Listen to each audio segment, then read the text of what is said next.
સાહેબ આ કાગળ શેના છે? હવે બોલો. આ નોટબુકનું શેનું છે? એ અગાઉના વર્ષોની અંદર બાળકોએ જે કામ કર્યું હોય ને, બરોબર છે, એના જૂના પુસ્તકો છે અગાઉના વર્ષોના.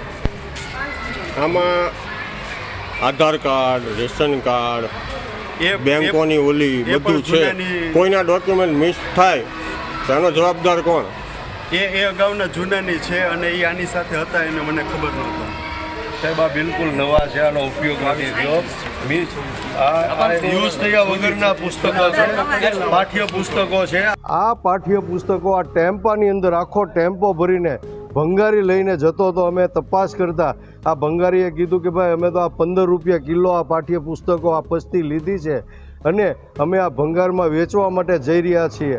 ત્યારે અમે લોકોએ પ્રિન્સિપાલ અને અહીંના સ્ટાફને તપાસ કરતાં પૂછતા તે લોકો યોગ્ય જવાબ આપી શક્યા નથી,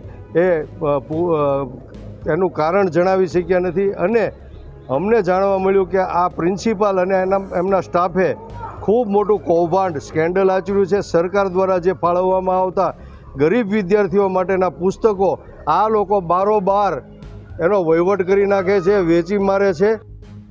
નગરપાલિકા દ્વારા ઘણી બધી આંગણવાડીઓ સ્માર્ટ આંગણવાડી બનાવવા માટેનો કાર્યક્રમ ચાલુ રહ્યો છે. એના માટે થઈને સ્માર્ટ આંગણવાડી બનાવવાની હોય તો આંગણવાડીને બેસવા માટે અમારે શાળામાં એક રૂમ ફાળવી આપવાનો આદેશ અમે અહીંથી કરેલો છે.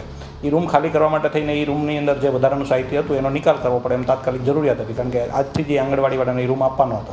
એટલે આચાર્યશ્રીના જણાવ્યા મુજબ એવું છે કે એ રૂમમાં આવું જૂનું સાહિત્ય પડેલું હતું જે ખરેખર બિનઉપયોગી હતું અને વર્ષો જૂનું હતું. એની અંદર કોઈ અત્યારના હાલના કે કોઈ પાઠ્યપુસ્તકો નથી, પણ એમનું આચાર્યના કહેવા મુજબ એમની અંદર સ્વાધ્યાયપોથીઓ, અગાઉ બાળકોને લખેલી જૂની લેસનની બુકો અને અગાઉનું જૂનું એવું સાહિત્ય હતું કે જે કોઈ શાળાના રેકર્ડ ઉપર ઉપલબ્ધ નહોતું.